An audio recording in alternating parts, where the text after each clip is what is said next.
Assalamualaikum warahmatullahi wabarakatuh. Alhamdulillahirabbil alamin. Amma ba'du. Bapak Ibu dan para pemirsa dimanapun panjenengan berada, rahimakumullah. Allahumma sholli ala Muhammad. Selanjutnya pada pertemuan kali ini tetap membahas seputar keluarga Gusmi, yang kali ini saya beri judul, ya Allah, nyelenehnya Gus Abud putra Gusmi. Ini apa titisannya Gusmi? Saya akan cerita sekitar tahun 95-an, Mas Aldi. Ini panjenengan berkenan. Tahun 95 itu saya kan masih hidupnya, ya Allah, di bawah standar. Cari makan pagi untuk siang, sore untuk malam, tidak cukup catur itu malam, dia di bawah standar.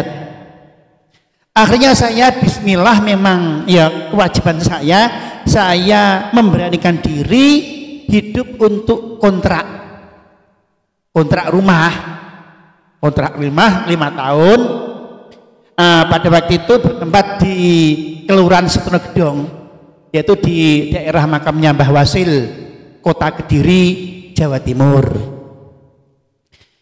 Karena saya kontrak pinjam uang di bank, itu pun titip minta nama orang. Jadi saya tidak bisa ke bank, nama orang, pinjam nama orang. Terus untuk membayarnya, karena rumah itu ada kamar 1, 2, 3, 4 Bu ya. Yang pertama kamar saya, yang 1, 2, 3 saya koskan.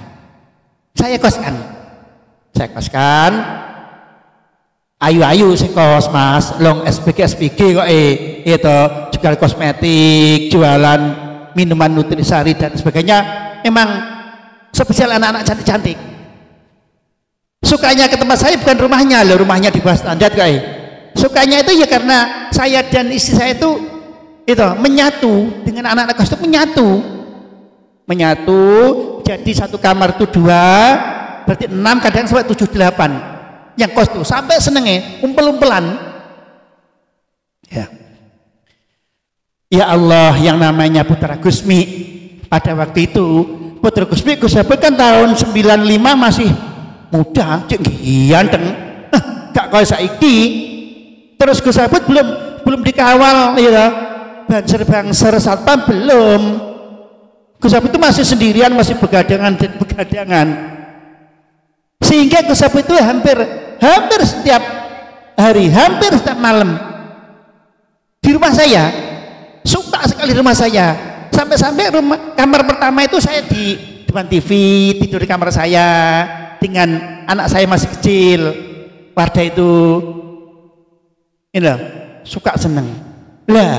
Disinilah karena Gus Abud boleh dikatakan ngomah neng tempat saya, ngomah, dan anak-anak SPG itu tidak ada yang tidak suka.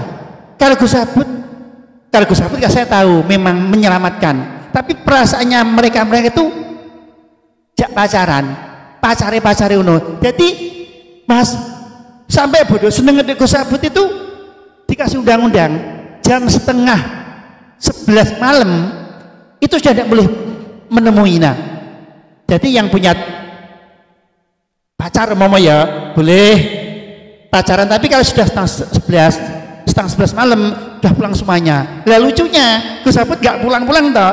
Anak-anak kos sini pacar itu ngomong gak oleh haruh-haruh nek Mbah Jeding. Tapi lucu juga haruh. Sampai lucunya. Sampai hal ini terjadi gak enak.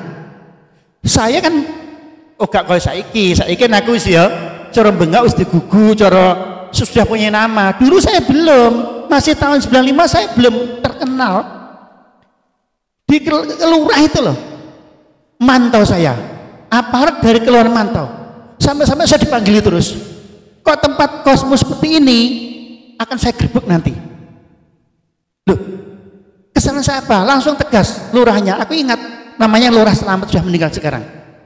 Jadi kosku ya, karena ada Gus Sabutnya, pokoknya kalau nggak segera dihentikan, kalau Gus Sabut nggak segera istilahnya engkang dari situ, selalu itu istilahnya buat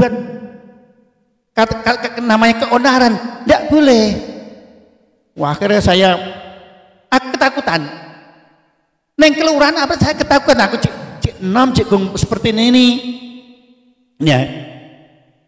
Ketika saya sudah di ultimatum oleh kelurahan, oleh aparat kelurahan, nanti 2 malam lagi atau 3 malam lagi kalau nggak dihentikan akan saya gerbek. Aku takut bener Mas, peti banget aku gitu.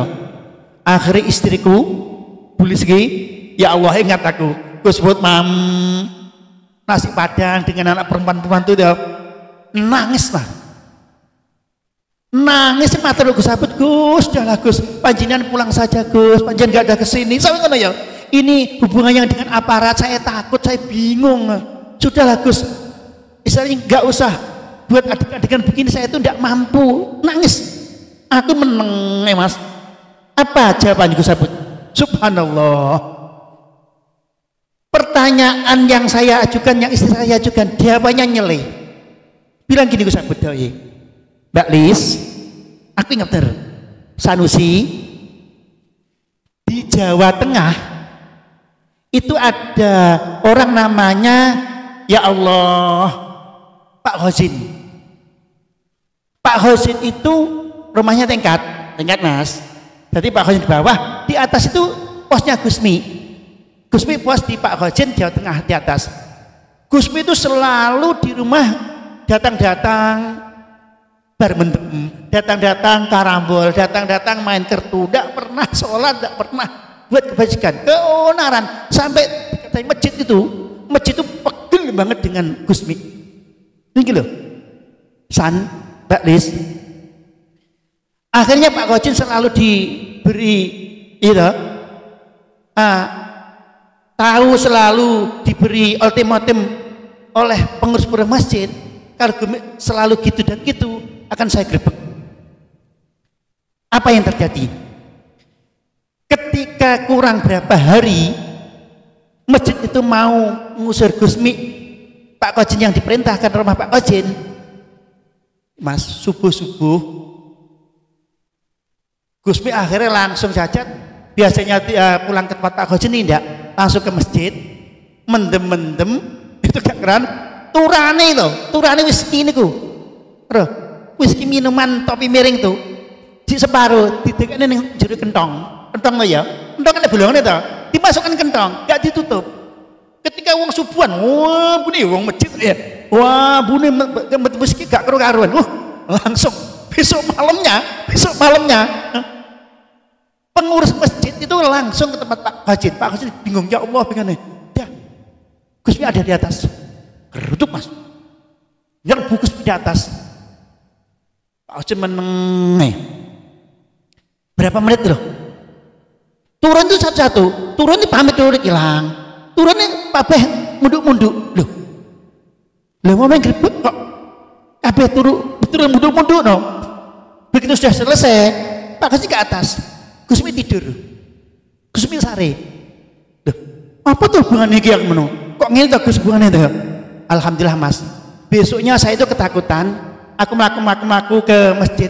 Enak namanya Pak Pawi, subhanallah. Kilo, Mister Fatihah itu, Pawi ini dalam dikul. Pak Pawi ini dhisik mantan wong gak karu-karuan, ujuk-ujuk golek aku. Mas, aku orang kenal, Masan. Sampai Masan ya, aku ngerti. Kamu diancam dah karo kelurahan. Diam aja. Kamu gak usah kemana-mana, kamu diam aja. Nanti kalau sudah buka lurahe tak parani, urusannya aku. Ojo pisan-pisan ganggu Gusmi, putrane Gusmi, sak pengikutnya. Nanti saya urusani. Subhanallah. Iki lho Mas. Jadi aku aman, tidak diganggu. Inilah adegannya Gus Sabut itu nyelenehnya Gus Sabut ternyata alhamdulillah diamankan. Ya jawabannya persis apa yang dilakukan Gus Mi, tapi hanya beda cara itu sama. Ini yang kedua, terjadi pun di dalam kos-kosan itu. Aku masih di dalam kos-kosan juga. Pada suatu ketika kan Gus Sabut karena aku neng kamar pertama, akhirnya kamar kedua, yang kos malih lumpuk neng kamar buri. Gus Sabut tengah malam Mas, kira-kira jam 2 apa jam 1. Duh, kok ada suara zikir wirid toh? Kok ada suara zikir dong? Aku matur, bu, dengar dong. Tak golek Mas. Neng jopo gak enek, kan sepi dulu, sen gedung belum seperti ini. Gak enek, neng kamar cacah kan kamarnya Mas. Kamar tuh pintunya elek, pintunya dhuwure ram-raman kan kena didelok ngono to. Tak delok kok. Duh, kok kamarku Sabut? Tak buka. Lamune urip. Duh, Gus Sabut kok tidur nyenyak. Sari nyenyak. Kok suara tak tutup lagi. Duh, dengar lagi suara no. Tak golek kamar gak ada. Duh.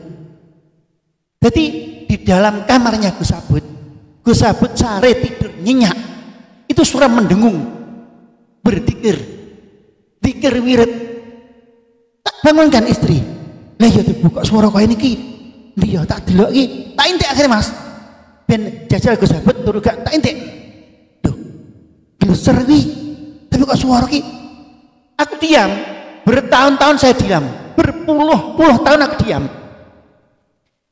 Baru-barusan ini niki loh. Ternyata di Kecamatan Mojo itu Mojo Kabupaten itu dekat mau jalan ke Tanambangan pinggir kali itu ada rumah, aku namanya lupa, banyak yang cerita itu. Gus Mi waktu itu sering ke situ, jadi Gus Mi tidur di situ, sehari di situ, pagi-pagi ning loh, yang punya rumah itu loh, kok suara zikir gitu, didelok Gus Mi ngorok-ngorok, kok ada Tuhan, zikir lagi, delok lagi, loh, oh Gus Mi itu berarti mulai rambut sampai ujung kaki ini berzikir, ya, jasadnya loh berzikir, apalagi rohaniyahnya. Ketika wis bangun lain hari matur wong tuan rumah, Gus kapan kae jenengan kok ning kamare duwikir jenengan ngorok-ngorok, apa kata Gus Mi?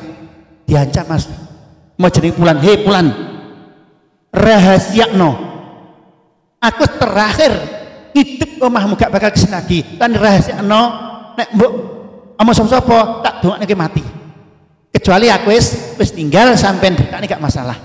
Niki lho jadi Masya Allah,